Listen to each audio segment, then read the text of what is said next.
हाय नमस्कार, मी अलका चितळे ह्या चॅनलमध्ये अगदी तुमचे सर्वांचे व माझ्या यूट्यूब फॅमिलीचे मनपूर्वक स्वागत करते.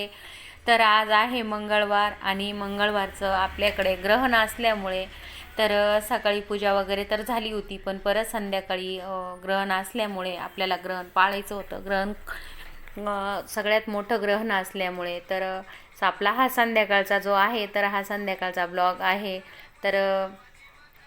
संध्याकाळी मस्त ग्रहण संपल्यानंतर आंघोळ वगैरे झाली, देवाची देवपूजा वगैरे झाली आणि त्याच्यानंतर म्हटलं चला व्हिडिओ काढून तुमच्यापर्यंत शूट करू. तर वेळ काही भेटला नाही रात्री, तर म्हटलं चला आज तरी नक्कीच व्हिडिओ तुमच्यापर्यंत पाठवू. तर मस्त असं ग्रहण संपल्यानंतर पूजा वगैरे सगळी झाली, मग स्वयंपाकाची तयारीलाच लागले. मग आदल्या दिवशी तर होळी होती, निवेद्य दिला आदिमाई शक्ती तिथं आमच्या इथे तुळजाभवानी मंदिर जवळच आहे तिथं. पण आज उशिरा आपल्याला ग्रहणाचा वेळ खूप उशिरा होता, त्याच्यामुळं तिथून पुढं पूजा वगैरे आणि निवेद्य पाणी करून मंदिरात तर जायला नाही जमणार नव्हतं. तर मग घरामध्येच पूजा वगैरे केली, भाजी भात आणि पौर्णिमा पण असल्यामुळे पौर्णिमा पण आणि मंगळवार पण होता, तर मस्त अशी परडी वगैरे भरली.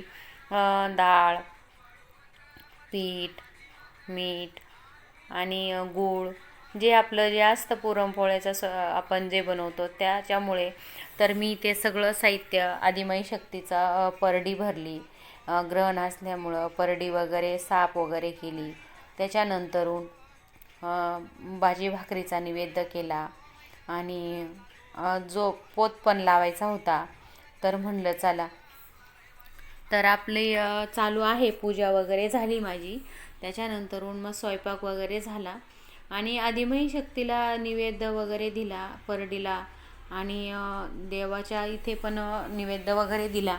आणि त्याच्यानंतरून माझी मग आरतीची वेळ झाली. स्वयंपाक वगैरे झाल्यानंतर म्हटलं चला आता आरती वगैरे करून घेऊ. तर आरतीची तयारी चालू आहे आपली. आता आरती करण्याची म्हणजे आरतीला खूप थोडा उशीर झाला होता, कारण ग्रहण आपलं खूप लेट संपल्यामुळे. तर मस्त पोत वगैरे लावला.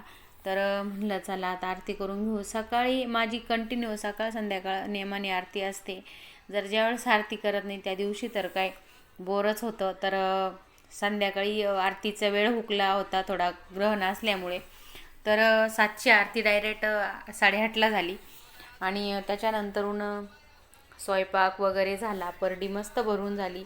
मस्त आनंदी उत्सव असा मस्त फ्रेश वातावरण वाटत होतं घरामध्ये. पूजा वगैरे झाल्यानंतर संध्याकाळी भारी वाटत होतं. तर मस्त पोत वगैरे लावला, सगळ्या घरामध्ये मस्त आरती वगैरे झाली. महाराजांच्या मूर्तीला हार वगैरे बनवायला वेळ नाही भेटला मला. फुलं वगैरे आणलेले होते मी भरपूर मार्केटवरून. तर महाराजांना काही मी हार नाही घातला आणि मस्त सगळ्या घरामध्ये आरती वगैरे झाली, नैवेद्य वगैरे दिला आणि त्याच्यानंतरून सगळ्या घरामध्ये चौखड मस्त असं हे केलं. आरती झाल्यानंतर पोत वगैरे फिरवला, चौखड पोताची आरती वगैरे घरामध्ये तिकडं चौखट दिली. त्याच्यानंतरून आपण पोत लावताना त्याच्यावर तेल वगैरे व्यवस्थित नाही पडलं तर काय होऊन जातं, पोत पण लवकर पाजाळल्या जात नाही तो.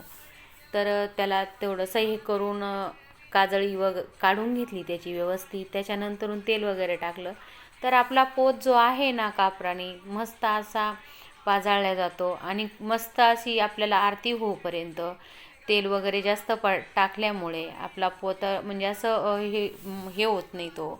आणि मस्त आपली आरती वगैरे छान झाली आदिमाई शक्तीची.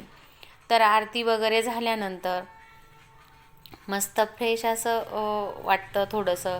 उपवास पण होता मंगळवार.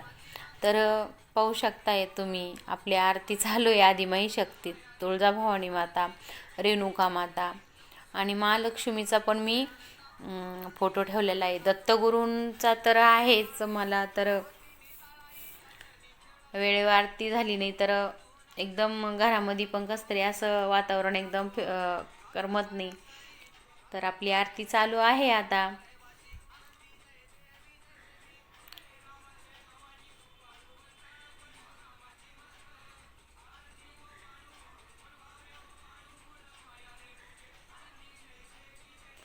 तर मस्त महाराजांची पण मी आरती ज्या वेळेस पोत लावते त्यावेळेस महाराजांना पण ओवाळीत असते. कारण आदिमाई शक्ती जशी महाराजांना पावली तशी तुम्हा आम्हाला सर्वांना पाहू, हीच माझी आदिमाई शक्ती कुलस्वामिनी तुळजाभवानीच्या चरणी माझी हीच प्रार्थना. आणि पोत लावल्यानंतर मी सगळ्या घरामध्ये आरती झाल्यानंतर सगळ्या घरामध्ये चौकड फिरून घेत असते. आदिमाई शक्तीचा पोत चौकड आरती देत असते घरामध्ये. तर पाहू शकतायत तुम्ही आपलं हे म्हणजे बेडरूमसुद्धा मी म्हणजे आरती देत असते पोताची. आणि पौर्णिमा, मंगळवार असा म्हणजे दर पौर्णिमाला मी पोत पाजळत असते. त्याच्यानंतरून थोडं आरती वगैरे झाली, परडी वगैरे पौर्णिमाला भरत असते. जरी माझं बाहेर जोगव्याला जाणं नाही झालं तर मी बाहेर शक्यता शिटीत कसं आहे कोणाला शक्यता आवडतं नाही आवडत, तर मी माझ्या घरच्या घरीच आदिमाई शक्तीची गूळ, डाळ, पीठ, मीठ सगळं भरून मस्तपैकी आईची परडी भरते. पुरणपोळीचा नैवेद्य देते, भाजी भाकरीचा नैवेद्य देते. माझा व्हिडिओ आवडल्यास लाईक शेअर नक्की करा. Bye bye.